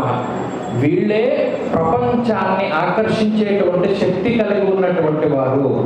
ఇందులో చదువుకునేటువంటి వారికి విద్యాలాభం కలుగుతుంది, అలాగే ఆర్థికాభివృద్ధి కలుగుతుంది. ఎప్పుడైతే గురుబలం వచ్చిందో వివాహాది శుభ కార్యక్రమాలు జరగడానికి అవకాశం ఉంటుంది. అలాగే వ్యాపార పరంగా అసలు వీళ్ళకి ఏ విధంగానూ అవగాహన లేనటువంటి ఆలోచనలతోటి వ్యాపారం చేసినా కూడా అందులో ఎంతో కొంత లాభం రావడానికి ఈ గురుగ్రహం కానీ శనేశ్వరుడు కానీ ఉపయోగపడతారు. అదేలాగండి అంటారు. నిజానికి బుద్ధి కర్మానుసారిణి. మనం వచ్చేటువంటి ప్రతి ఆలోచన మన కర్మకి దారి తీస్తుంది. ఇవాళ మనం అనుకుంటాం ఇది మన ఆలోచన కదా అని అనుకుంటాం. మనకు వచ్చిన ఆలోచన కాదు, ఆ గ్రహస్థితి వల్ల ఏర్పడినటువంటి ఆలోచన. అది మనం బాగుపడాలని ఉంటే మంచి ఆలోచనలు వస్తాయి. మనం పాడైపోవాలని రాసి పెట్టుంటే వాడు పాడైపోతాడు. వాడు ఎంతమంది చెప్పినా పాడైపోతాడు. దాంట్లో అసలు ఏమాత్రం సందేహం లేదు. ఒరే బాబా అలా వెళ్ళకరా, అక్కడికి వెళ్తే పడిపోతామని చెప్పామనుకోండి, ఎలా పడిపోతామో చూడడానికి వెళ్తాడు వాడు. వాడి గ్రహస్థితి అంత బలంగా ఉంటుంది. కాబట్టి మేషరాశి వారికి వచ్చేటువంటి ఆలోచనలన్నీ కూడా ఈ సంవత్సరం చాలా అత్యద్భుతంగా ఉండబోతూ ఉన్నాయి. మేషరాశి వారి యొక్క కాలం బాగున్నది. అనగా వారికి ఈ వివాహాలు శుభ కార్యక్రమాలు జరగడం, సంతానం అభివృద్ధిలో ఉండడం, అలాగే ఎవరైనా కాంట్రాక్ట్ ఉద్యోగాలు చేస్తూ ఉంటే అది పర్మనెంట్ అవుతూ ఉండడం, అంతేకాక వారు వాహనాలు, బంగారు ఆభరణాలు కొనుగోలు చేయడం, గృహము, స్థలాలు ఇటువంటివి కొనుగోలు చేయడం, అలాగే గతంలో ఎవరైనా బంగారం తాకట్టు పెట్టినటువంటి మేషరాశి వారు ఉంటారో వారు చక్కగా వాటిని విడిపించుకునేటువంటి ప్రయత్నం చేస్తారు. ఇలా రుణ బాధల నుండి బయటపడడానికి అవకాశం ఉంటుంది. అలాగే చదువుకోవడానికి కానీ వీటికి కానీ ఎవరైనా విదేశాలకు వెళ్ళాల్సి వస్తే వారందరూ కూడా విదేశీ యానాన్ని చేయడానికి అవకాశం ఉంటుంది. అలాగే స్వదేశంలో కూడా వారికి వివిధ రకాలుగా ఆర్థికంగా, ఆరోగ్యపరంగా, కుటుంబ పరంగా, సంతాన పరంగా అన్నింటిలోనూ కూడా చక్కగా ఈ గ్రహస్థితి చాలా ఉపయుక్తంగా ఉంటుంది. అయితే వీరికి వ్యయరాహు అనేటువంటి దోషం ఉన్నది. ఈ వ్యయరాహు దోషం వల్ల కార్యవిఘ్నం ప్రవాసంచ అన్నారు జ్యోతిష్యంలో. అనగా మేషరాశి వారు ఈ సంవత్సరం ఒకటే గుర్తుపెట్టుకోవాలి, కొంత మిమ్మల్ని మోసం చేసేటువంటి వారు మీ చుట్టూ తిరుగుతూ ఉంటారు. డబ్బు పరంగా మోసపోవడానికి. అనగా నాకు ఇవాళ 10 రూపాయలు తెల్లారితే ఇచ్చేస్తానంటాడు. తెల్లారితే ఇచ్చేసేదానికి ఇవాళ మీ దగ్గర తీసుకోవడం ఎందుకు? రోజు అయితే డబ్బులు వస్తాయి కదా. మాటలు అలాగే ఉంటాయి. కాబట్టి ఈ డబ్బు తీసుకునేటువంటి వారితో చాలా జాగ్రత్తగా ఉండాలి. ఎందుకంటే ఆర్థిక పరంగా కొంత మోసపోవడానికి అవకాశం ఉంటుంది. అలాగే ఉద్యోగ పరంగా కూడా ఈ రాశి వారికి స్థాన చలనము అనగా ప్లేస్ మారడానికి అవకాశం ఉంటుంది. కాబట్టి ఈ సంవత్సరం ఈ మేషరాశి వారికి ఆర్థికంగా అన్నిటి పరంగా బాగుంది, కానీ కొంత ఇలా మోసపోవడానికి అవకాశం ఉంటుంది. కాబట్టి రాహు బలం కొంత తక్కువగా ఉన్నది. కాబట్టి ఆ రాహుకి సంబంధించినటువంటి స్తోత్ర పారాయణ కానీ, ఆ మినుములు కానీ దానం చేస్తే మంచి ఫలితాలు వస్తాయి. అలాగే ఈ సంవత్సరంలో ఈ మేషరాశి వారు ఆరాధించవలసినటువంటి దైవం అమ్మవారు. అనగా లలితా సహస్రనామ స్తోత్రం కానీ, దేవీ ఖడ్గమాలు కానీ ఇటువంటి వాటిని పారాయణ చేసుకుంటే మంచి ఫలితాలు వస్తాయి. అలాగే ఈ సంవత్సరంలో వీరికి అనుకూలమైనటువంటి రోజులు గురువారము, శుక్రవారము, శనివారంగా చెప్పచ్చు. అలాగే వీరు ఏదైనా రత్నాన్ని ధారణ చేయవలసి వస్తే పుష్యరాగాన్ని కానీ, విఘ్నేశ్వరుని యొక్క ఉంగరాన్ని కానీ ధారణ చేయవచ్చు. అలాగే ఈ సంవత్సరంలో అదృష్ట వర్ణము పసుపు, నీలము, అదృష్ట సంఖ్య 6. అలాగే ఇక వృషభ రాశి వారి యొక్క స్థితిగతులను పరిశీలన చేస్తే గత సంవత్సరంతో పోల్చుకుంటే వృషభ రాశి వారికి వ్యయరాహు అనేటువంటి దోషం తొలగిపోయినది. రాహు యొక్క బలం ఉన్నది. అయితే మిగతా 2 గ్రహాలు కొంత ప్రతికూలంగా ఉన్నాయి. గురుడు కానీ శనేశ్వరుడు కానీ కొంత ప్రతికూలంగా ఉన్నారు. అయితే రాహు ఎప్పుడైతే బలంగా ఉంటారో మిగతా ఎన్ని గ్రహాలు ప్రతికూలంగా ఉన్నా వారిని పాడైపోనివ్వడం. రాహుకేతువులు మాత్రమే గ్రహాలలో రాక్షసులు. 27 నక్షత్రాల్లో రాక్షస నక్షత్రం ఒకటే ఉంది, మూల. అదే మూలలో అమ్మవారు పుట్టారు. అక్కడ గమనించండి ఎంత విచిత్రం. మూలం నిశాచరం ప్రోక్తం అంటోంది వేదం. మరి అదే మూలా నక్షత్రంలో అమ్మవారు పుట్టింది అంటే ఆ ప్రభావాన్ని తగ్గించడానికి అమ్మవారి యొక్క సహకారం మన మీద ఎంత ఉంటుందో చూడండి. ఈ వృషభ రాశి వారికి ఈ లాభస్థానంలో ఉండేటువంటి రాహు వల్ల అదృష్టం పడుతుంది. అయితే జన్మగురుడు దశమ శనేశ్వరుని యొక్క స్థితిగతుల వల్ల రాజకోపో యశోహాని ఉద్యోగస్య విరోధకం అన్నది శాస్త్రం. అనగా కొంత పై అధికారులతో సత్సంబంధాల విషయంలో జాగ్రత్తగా ఉండాలి. మరి ముఖ్యంగా వృషభ రాశి వారికి ఈ సంవత్సరం బరువు పెరిగే అవకాశం ఉంటుంది. అనగా దేహం పెరిగిపోతుంది అన్నాడు. గురుడు ఎప్పుడైతే రాశిలో ఉన్నారో బృహస్పతి స్థితే లగ్నే దివ్యదేహో సుభాషిత అన్నది శాస్త్రం. బరువు పెరిగిపోతూ ఉంటారు. ఆ విషయం పట్ల జాగ్రత్తగా ఉండాలి. ఎప్పుడైతే శరీరం బరువు పెరుగుతుందో రకరకాలైనటువంటి ఆరోగ్యపరమైనటువంటి సమస్యలు వస్తాయి. కాబట్టి ఆ విషయంలో కొంత జాగ్రత్తగా ఉండాలి. అలాగే వృత్తి ఉద్యోగాల్లో కొంత ఒడిదుడుకులు ఉండడానికి అవకాశం ఉంటుంది. అయితే ఆర్థికంగా ఏ విధమైనటువంటి ఇబ్బందులు ఈ రాశి వారికి రావు. కాకపోతే సంపాదన ఎంతైతే ఉన్నదో దానిని మించి ఖర్చు పెడుతూ ఉంటారు. కానీ ఖర్చు పెట్టిన ప్రతిసారి వీరికి కావలసినటువంటి డబ్బు సకాలంలో చేతికి వస్తుంది. అదే రాహువు చేసేటువంటి మాయ. ఉదాహరణకి ఏదైనా వివాహం చేద్దాం అనుకున్నారు, సకాలంలో వీళ్ళ చేతికి డబ్బు వస్తుంది. అప్పు చేస్తారా, లేకపోతే ఆ టైంకి మనం గతంలో డబ్బు ఇచ్చిన వాడు మనం తిరిగి ఇస్తాడా అనేటువంటి విషయం మనకి తెలియదు. ఆ డబ్బు ఎలా వస్తుంది. కానీ ఆర్థికంగా బాగున్నది, సకాలంలో ధనం చేతికి అందుతుంది. అలాగే సంతానానికి సంబంధించినటువంటి పురోగతి బాగున్నది. ప్రత్యేకించి ఈ వృషభ రాశి వారు ఈ సంవత్సరంలో ఎవరైతే విదేశాలలో నివాసం చేస్తూ ఉన్నారో వారికి ఇంకా శ్రేయదాయకంగా ఉంటుంది. అంటే అక్కడ ఏదైనా స్థిర నివాసం ఏర్పాటు చేసుకోవడం కానీ లేదా అటువంటి పరిస్థితులన్నీ కూడా వారికి ఏర్పడుతూ ఉంటాయి. అలాగే భూమిని నమ్ముకొని అనగా వ్యవసాయం చేసేటువంటి వారు ఎవరైతే వృషభ రాశి వారు ఉన్నారో వారికి మిశ్రమమైనటువంటి ఫలితం ఉంటుంది. అంతేకాక పాత సామాన్లు తీసుకునేటువంటి వారు అంటే ఆ వ్యాపారం చేసేటువంటి వారు, అలాగే రాగి ఇత్తడి ఇటువంటి వాటిని కొని అమ్మే వ్యాపారం చేసేటువంటి వారు మాత్రం కొంత లాభపడడానికి అవకాశం ఉంటుంది. కొత్తగా వ్యాపారాలు ప్రారంభించడానికి ఈ సంవత్సరంలో శుభయుక్తంగా లేదు. అలాగే ఈ సంవత్సరంలో ప్రత్యేకించి జన్మ గురుని యొక్క దోషం ఉన్నది కాబట్టి గురువారాలు చేసుకుంటూ ఉంటే చాలా మంచిది. అలాగే శనేశ్వరుని యొక్క అనుకూలత కోసం మాస శివరాత్రి వ్రతాన్ని ఆచరిస్తూ ఉంటే చాలా మంచిది. ఇక మిథున రాశి వారి యొక్క ఫలితాన్ని చూస్తే అలాగే వృషభ రాశి వారికి ఈ సంవత్సరంలో ఆరాధించవలసినటువంటి దైవం విఘ్నేశ్వరుడు. అనుకూల వారాలు ఆదివారం, శుక్రవారం, బుధవారాలు. అదృష్ట రత్నం మీరు ధరించదలుచుకుంటే గోమేధికం చాలా మంచిది. అదృష్ట వర్ణము పొగరంగంగా గ్రే కలర్ అంటారు. అదృష్ట సంఖ్య 5. ఇక మిథున రాశి వారికి ఈ సంవత్సరంలో మిశ్రమమైనటువంటి ఫలితాలే గోచరిస్తూ ఉన్నాయి. క్రితం సంవత్సరం మిథున రాశి చాలా బాగున్నది. ఈ సంవత్సరంలో గురుడు 12వ స్థానంలోకి వస్తారు. అయితే దశమ కేంద్రంలో రాహు యొక్క సంచారం ఉన్నది కాబట్టి అది రాహువే కొంత బలంగా ఉన్నారు, శనేశ్వరుడు కొంత ప్రతికూలంగా ఉన్నారు కాబట్టి ఆ విషయాన్ని దృష్టిలో పెట్టుకోవాలి.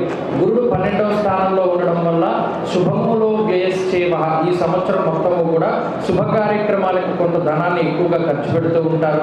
ప్రయాణాలు అధికంగా చేస్తారు. తీర్థయాత్రలు కొంత ఎక్కువగా చేయడానికి అవకాశం ఉంటుంది. అలాగే ఉద్యోగాదులు ఎందుకు గుర్తింపు లభిస్తూ ఉంటుంది. ఉద్యోగం లభించడం అలాగే ఉద్యోగ పరంగా వ్యాపార పరంగా కూడా ఈ రాశి వారికి ఈ సంవత్సరం కొంత బాగానే ఉంటుంది.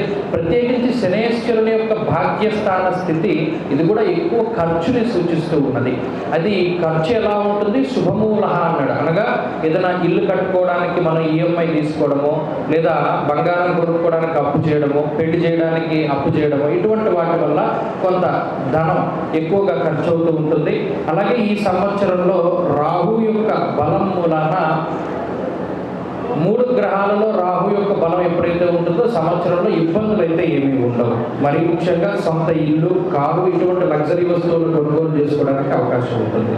అయితే ఈ వ్యయస్థానంలో గురుడు ఉన్నప్పుడు స్థానచలనానికి అలాగే ఒక ప్రాంతంలో ఉండేటువంటి వారు వేరే ప్రాంతానికి వెళ్ళి నివాసం ఉండడానికి కూడా అవకాశం ఉంటుంది. కాబట్టి ఈ సంవత్సరంలో మిథున రాశి వారు ప్రత్యేకించి దత్తాత్రేయుని యొక్క ఆరాధన అధికంగా చేస్తూ ఉంటారు. అలాగే గురువుకి సంబంధించినటువంటి శనగలు దానం చేస్తూ ఉంటే మంచిది. అనుకూలమైనటువంటి వారాలు సోమవారం, బుధవారం, శుక్రవారము. అదృష్ట రత్నం వీరు నవరత్నాల ఉంగరాన్ని ధారణ చేయవచ్చు. అదృష్ట వర్ణం ఎరుపు. అదృష్ట సంఖ్య 6 ఈ సంవత్సరం. అలాగే కర్కాటక రాశి వారి గురించి మనం ఇందాక చెప్పుకున్నాం. ఈ సంవత్సరంలో సెకండ్ ప్లేస్, ఇందాక మనం ఫస్ట్ ప్లేస్ మేషానికి ఇచ్చాం. సెకండ్ ప్లేస్లో ఉండేటువంటి వారు కర్కాటక రాశి వారికి కారణం లాభస్థానంలో గురుని యొక్క సంచారం ఉన్నది.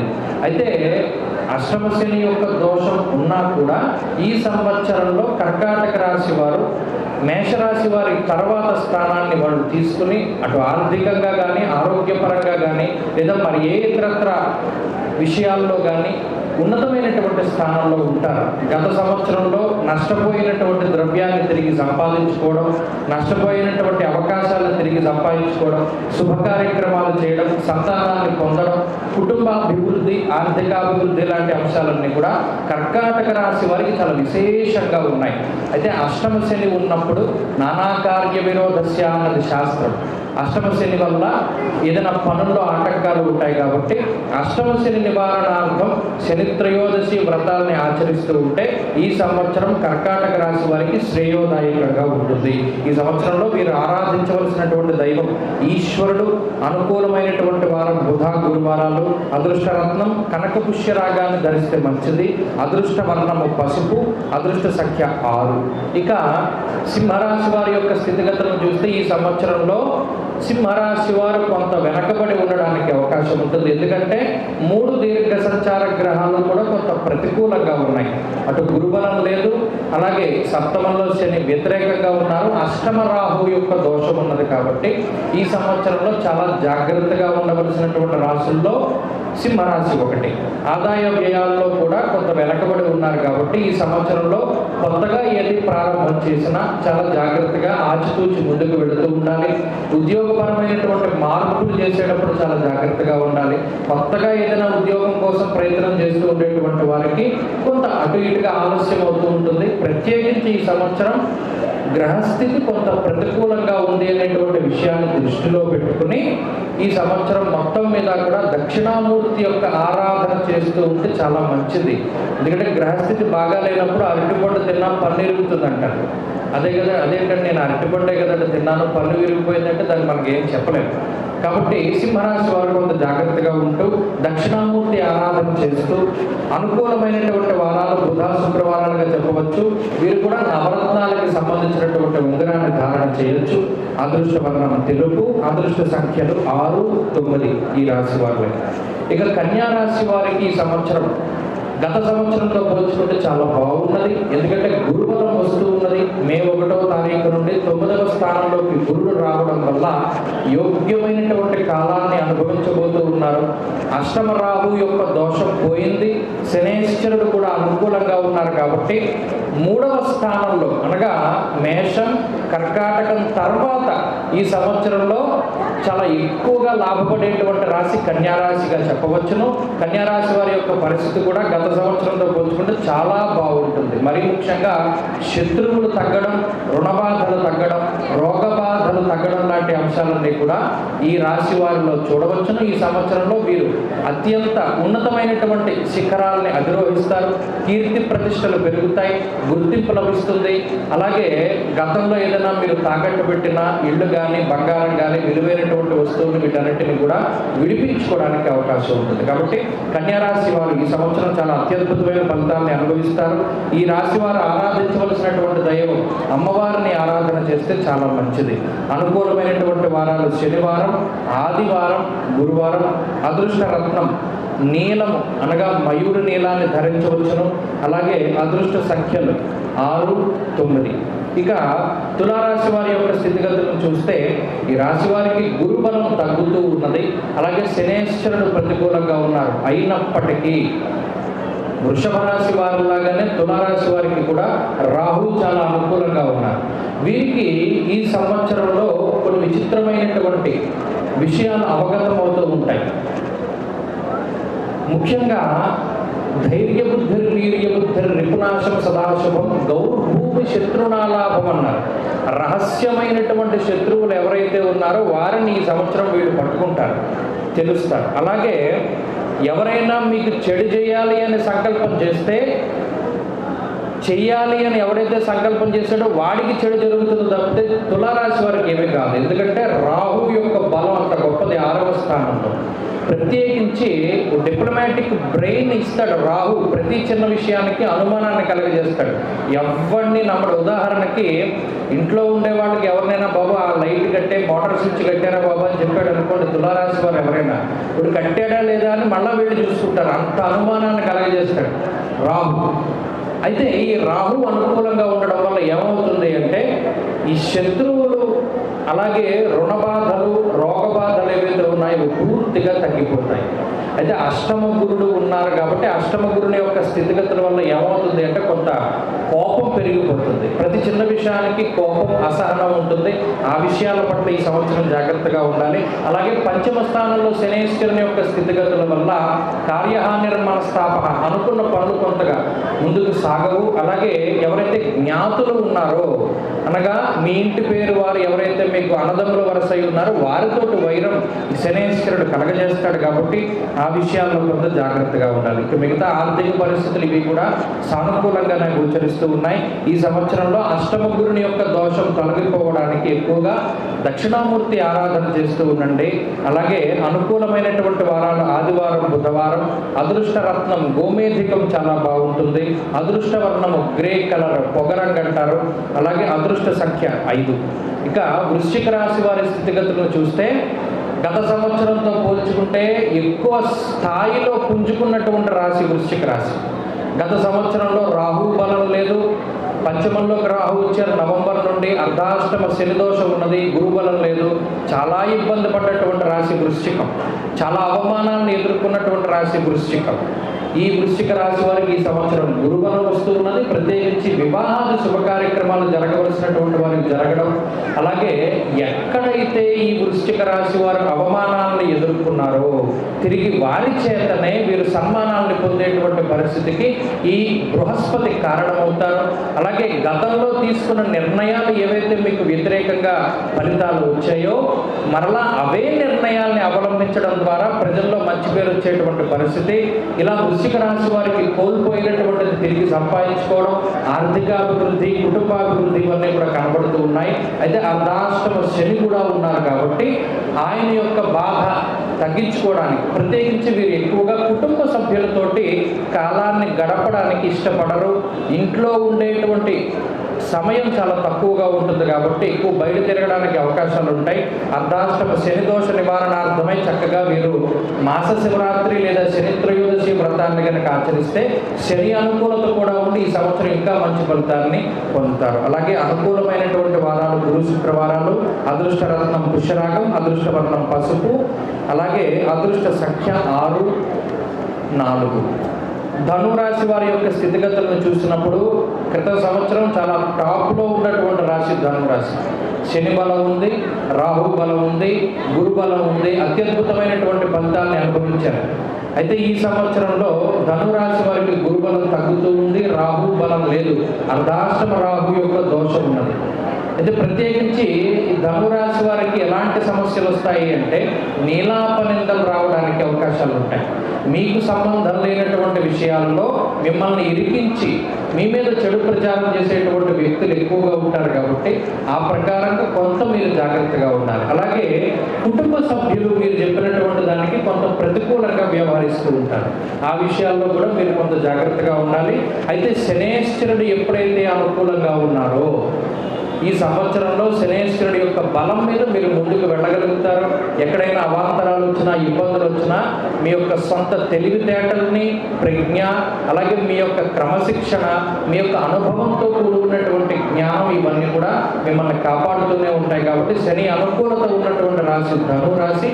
గురుబలం కొంత తగ్గింది కాబట్టి దీనివల్ల కుటుంబపరమైనటువంటి కలహాలే తప్పితే మరి ఏతరత్ర ఇబ్బందులు కూడా కనబడటం లేదు. కాబట్టి ఈ సంవత్సరంలో వీరు ఎక్కువగా ఆరాధించవలసినటువంటి దైవం సుబ్రహ్మణ్యేశ్వరుని యొక్క ఆరాధన. ప్రత్యేకించి సర్పసూక్తము అనేటువంటి ఒక సూక్తం ఉంటుంది. దానితో సుబ్రహ్మణ్యారాధన కనుక చేస్తే ఈ సంవత్సరం మరింత అనుకూలమైనటువంటి ఫలితాలు రావడానికి అవకాశాలు ఉన్నాయి. అదృష్ట రత్నం నీలం, అదృష్ట వర్ణము పసుపు, అదృష్ట సంఖ్యలు 4, 2. ఇక మకర రాశి వారి యొక్క స్థితిగతులను చూస్తే మకరం గత సంవత్సరంతో పోల్చుకుంటే అత్యద్భుతమైనటువంటి ఫలితాలని ఈ రాశి వాళ్ళు అనుభవించడానికి అవకాశం ఉన్నది. గురుబలం వస్తూ ఉన్నది చాలా కాలం తర్వాత, అంటే దాదాపుగా మకర రాశి వారు ఏలినాటి శనిలో ఉండడం, రాహు బలం లేకపోవడం, గురుబలం లేకపోవడం వల్ల 2.5 సంవత్సరాలుగా వీరికి అనుకూలమైనటువంటి పరిస్థితులు లేవు. అంటే ఏది ప్రారంభించినా ఏది ముట్టుకున్నా చాలా ఇబ్బంది పడిపోతూ ఆర్థికంగా చాలా ఇబ్బంది పడుతూ ఉన్నటువంటి రాశుల్లో ఈ మకర రాశి ఒకటి. వీరు ఈ సంవత్సరం చాలా పుంజుకుంటారు. గురుబలం వస్తూ ఉన్నది కాబట్టి వీరికి అదృష్టం ఉంటుంది. ఏ పని చేసినా అదృష్టంతో ముందుకు వెళ్ళిపోతూ ఉంటారు. ప్రత్యేకించి చదువుకునేటువంటి వారికి ఈ సంవత్సరం మకర రాశి వారికి మంచి అవకాశాలు, మంచి ఉద్యోగాలు వస్తూ ఉంటాయి. అలాగే వివాహాలు, శుభ కార్యక్రమాలు, సంతానము, వాహన ప్రాప్తి ఇవన్నీ కూడా మకర రాశి వారికి ఉన్నాయి. టాప్ 4 మకర రాశి వాళ్ళు 4వ స్థానాన్ని ఈ సంవత్సరం ఆక్యుపై చేస్తున్నారు. కాబట్టి మకర రాశి వారు కూడా ఈ సంవత్సరం చక్కగా ఈ ఏలినాటి శని బాధ నుండి కనుక బయటపడగలిగితే, ఏలినాటి శనికి మరొక బెస్ట్ రెమెడీ ఏంటి అంటే చెప్పులు లేకుండా నడుస్తూ ఉండడం. ఈ చెప్పులు తీసేసి మనం ఎప్పుడైతే నడుస్తూ ఉంటామో శని యొక్క పీడ తగ్గుతూ ఉంటుంది, కర్మకారకుడు కాబట్టి ఏలినాటి శని కోసం ఇందాక చెప్పినట్టు మనం ఆంజనేయ ఆరాధన కానీ, శ్రీరామచంద్రమూర్తి యొక్క ఆరాధన కానీ చేస్తే మంచి ఫలితాలు వస్తాయి. ఈ సంవత్సరంలో అనుకూలమైనటువంటి వారాలు గురువారం, శుక్రవారం. అదృష్టరత్నం పుష్యరాగం, అదృష్టవర్ణము నలుపు. ఏలినాటి శని ఉన్నా కూడా నలుపు ధారణ చేయవచ్చు. ఇక కుంభరాశి వారి యొక్క స్థితిగతులను చూస్తే, కుంభరాశి వారికి కూడా గత సంవత్సరంలో అంత మంచి ఫలితాలు లేవు. ఈ సంవత్సరం వారికి రాహు చాలా బలంగా ఉన్నారు కాబట్టి రాహు యొక్క అనుకూలత పూర్తిగా వీరి మీద ఉన్నది కాబట్టి సౌభాగ్య, భాగ్యం, ఆరోగ్యం, అర్థలాభం, యశస్కరం అన్నది శాస్త్రం. అనగా ఆర్థికాభివృద్ధి, అలాగే కుటుంబానికి సంబంధించినటువంటి విషయాలు. ప్రత్యేకించి ఎవరైతే మిమ్మల్ని వదులుకుని వెళ్ళిపోయారో, లేదా మీరు ఇష్టపడినటువంటి వారు మీతో లేకుండా ఉన్నారో, మీ కుటుంబ సభ్యులు మిమ్మల్ని విభేదిస్తూ ఉన్నారో, అటువంటి వారు తిరిగి మరలా మిమ్మల్ని కుటుంబంలోకి చేర్చుకోవడానికి లేదా మీ ఆలోచనలని వాళ్ళు అనుసరించడానికి వాటికి అవకాశం ఉంటుంది. కుటుంబపరమైనటువంటి సౌభాగ్యం ఉంటుంది. అలాగే జీవిత భాగస్వామికి ఏదైనా అనారోగ్య సమస్యలు ఉన్నా, కుటుంబంలో ఏదైనా అనారోగ్య సమస్యలు ఉన్నా తగ్గుముఖం పడతాయి. ఆర్థికాభివృద్ధి ప్రధానంగా ఉంటుంది. ప్రత్యేకించి ఈ సంవత్సరం వీరు తీసుకునేటువంటి నిర్ణయాలు చాలా అత్యద్భుతంగా గోచరిస్తూ ఉన్నాయి. వీరి మాటకి ప్రాధాన్యత పెరుగుతూ ఉంటుంది. వాక్స్థానంలో ఎప్పుడైతే రాహు ఉన్నారో చక్కగా లౌక్యంగా మాట్లాడగలుగుతారు. దానివల్ల మాటకి గౌరవం పెరిగేటువంటి అవకాశం ఉంటుంది. కాబట్టి ఏలినాటి శని యొక్క బాధ ఉన్నప్పటికీ, అర్ధాష్టమ గురుని యొక్క స్థితి ఉన్నప్పటికీ కుంభరాశి వారు చాలా అత్యద్భుతమైనటువంటి ఫలితాన్ని ఈ సంవత్సరం అనుభవించబోతూ ఉన్నారు. ప్రత్యేకించి వీరు స్వయంకృతాపరాధాల వల్ల మాత్రమే బాధపడతారు. వీరి కర్మకి వీరే కారకులు అన్నట్టు మీరు తీసుకునేటువంటి నిర్ణయాలను 1-2 సార్లు ఆలోచన తీసుకోండి, మంచి ఫలితాలు వస్తాయి. ఈ సంవత్సరంలో ఆరాధించవలసినటువంటి దైవం ఆంజనేయ స్వామి వారు. అనుకూలమైనటువంటి వారాలు ఆదివారం, శుక్రవారం. అదృష్ట రత్నం గోమేధికం, అదృష్టవర్ణం ఈ రాశి వారికి ఎరుపు రంగు సూట్ అవుతుంది. అదృష్ట సంఖ్య 5. ఇక మీనరాశి వారి యొక్క స్థితిగతులను చూస్తే ఇది 12వ రాశి. సింహరాశి, మీనరాశి రెండు కూడా ఈ సంవత్సరం కొంత వెనకబడి ఉన్న రాశులుగా చెప్పవచ్చు. సింహరాశి వారికి ఏ విధంగా అయితే అన్ని గ్రహాలు ప్రతికూలంగా ఉన్నాయో, మీనరాశి వారికి మరలా అన్ని గ్రహాలు ప్రతికూలంగా ఉండడం ఈ సంవత్సరంలో చూడవచ్చును. కొంత ఖర్చులు కనబడుతూ ఉన్నాయి, ప్రయాణాలు ఉన్నాయి, స్థానచలనం ఉన్నది. కొంత ఆర్థికంగా జాగ్రత్తగా ఉండవలసినటువంటి పరిస్థితి మీనరాశి వారికి ఉన్నది. కాబట్టి ఏలినాటి శని, రాహు యొక్క బలం కూడా కొంత తీవ్రంగా ఉన్నది. రాహు యొక్క ప్రతికూలత కాబట్టి ఆయా గ్రహాలకు సంబంధించినటువంటి జపతపాదులని ఆచరించడం, దానాది కార్యక్రమాన్ని మాత్రం మీరు ఖచ్చితంగా చేయాలి. ఎందుకంటే చెప్పుకుంటూ పోతే మీనరాశికి, సింహరాశికి కొంత వ్యతిరేకమైనటువంటి ఫలితాలు ఎక్కువగా ఉన్నాయి కాబట్టి ఆ విషయాన్ని దృష్టిలో పెట్టుకోవాలి. ప్రత్యేకించి 12 రాశుల వారిలో, అంటే 12 రాశుల్లో ఇందాక మనం చెప్పుకున్నట్టు మేషం చాలా బాగున్నది. తర్వాత స్థానంలో కర్కాటకం, కన్యా, మకర రాశి, కుంభరాశుల వారు ఈ సంవత్సరం మంచి ఫలితాలని అనుభవించబోతూ ఉన్నారు. అలాగే ఈ గ్రహ బాధలు ఏమున్నా, లేదా చాలామంది మనం అనుకుంటూ ఉంటాం ఈ గ్రహస్థితి బాగాలేదు, ఆకస్మికంగా డబ్బు రావాలంటే ఏం చేయాలి? ఎర్రటి గుడ్డలో యాలకులు, లవంగాలు, కిస్మిస్లు, జీడిపప్పు, బిర్యానీ ఆకులు అన్నీ వేసి కాల్చేయడమే, మన సమస్యలన్నీ పోతాయి. మీకు కారు కావాలి, నాకు కారు కావాలి, బిర్యానీ ఆకు మీద రాస్తున్నాడు, కాల్చేస్తున్నాడు. ఈ మధ్య చేసేవి అవి ఎక్కువ అవుతున్నాయి. వాటి వల్ల ఏది జరగదు. కష్టపడితేనే కానీ ఏ విధమైనటువంటి ప్రతిఫలం రాదు. ఇన్స్టెంట్గా ఏ రిజల్ట్ వచ్చినా అంత అందంగా ఉండదు. ఇందాక నేను చెప్పాను, ఒక్కరోజు వాకింగ్ చేయడం వల్ల ఎవడో సన్నబడ్డు, ఒక్కరోజు మేకప్ వేసుకోవడం వల్ల ఆ రోజుకే అందంగా కనబడతారు. స్వతः సిద్ధంగా మనం అందంగా ఉండాలి, భగవంతుడి వాళ్ళు తప్పితే మేకప్ వేసుకోవడం వల్ల 10 నిమిషాలే అందం. కాబట్టి ఆ విషయాలను దృష్టిలో పెట్టుకుంటూ ఈ గ్రహగతుల వల్ల వచ్చేటువంటి బాధలు ఏవైనా ఉన్నా జాతకాధారితంగా ఉంటాయి అనేటువంటి విషయాన్ని మరీ ఒకసారి గుర్తు పెట్టుకోండి. ఎందుకంటే జాతకం బాగుంటే ఈ గ్రహస్థితి కూడా బాగుండడానికి అవకాశం ఉంటుంది. అయినప్పటికీ అసలు మనం ప్రొద్దుటూరులో ఉన్నాము, అందులోనూ వాసవి అమ్మవారి యొక్క సన్నిధిలో ఉన్నాము అంటే అసలు నవగ్రహాల యొక్క ప్రతికూలత మనకి ఏ విధంగా ఉంటుందో మన మీద ఉండదు. నిరంతరం అమ్మవారిని ధ్యానం చేయడం, దర్శనం చేసుకోవడం ఇత్యాది వాటి వల్ల ఏ విధమైనటువంటి గ్రహ దోషాలు రావు. కాబట్టి ఏదైనా కొంత వ్యతిరేకమైన ఫలితాలు ఉన్నా కూడా చక్కగా అమ్మవారి ఆరాధన చేసుకోండి. ఈ క్రోధీనామ సంవత్సరం అందరికీ కూడా శుభంగా ఉండి మీరు అనుకున్నటువంటి కార్యక్రమాలన్నీ దిగ్విజయంగా పూర్తి అయ్యి వ్యాపారాభివృద్ధి కలిగి వివాహం కానటువంటి వారికి వివాహమై సంతానం కలిగి మరందరికీ కూడా ఆయురారోగ్య సంపదీకృతులు కలిగి ఉండాలని చెప్పి మనస్ఫూర్తిగా భావిస్తూ ఇప్పుడు నేను చెప్పినటువంటి ఈ రాశి ఫలితాలన్నీ కూడా మన రామ్మోహన్ గారు వాళ్ళు ఇస్తారు. ఈ పుస్తకాలు బహుశా అందజేస్తారు, అందులో ఉన్నాయి. భవిష్య దర్శిని అనేటువంటి ఛానల్లో కూడా మీరు వీక్షించవచ్చును. అలాగే మరొకసారి ఈ వాసవి అమ్మవారి యొక్క అనుగ్రహం అందరి మీద కూడా ఉండాలి. రామ్మోహన్ గారు, వారి యొక్క కార్యవర్గ సభ్యులు, అలాగే ఈ దేవస్థానానికి సంబంధించినటువంటి వారందరి మీద కూడా అమ్మవారి యొక్క అభయముద్ర ఉండాలి. వారి వంశాలని, అలాగే మనం ఇక్కడికి వస్తున్నందుకు మనందరూ కూడా మన తరాలన్నీ కూడా తరించాలి అని చెప్పి అమ్మవారిని మనస్ఫూర్తిగా ప్రార్థిస్తూ స్వస్తి.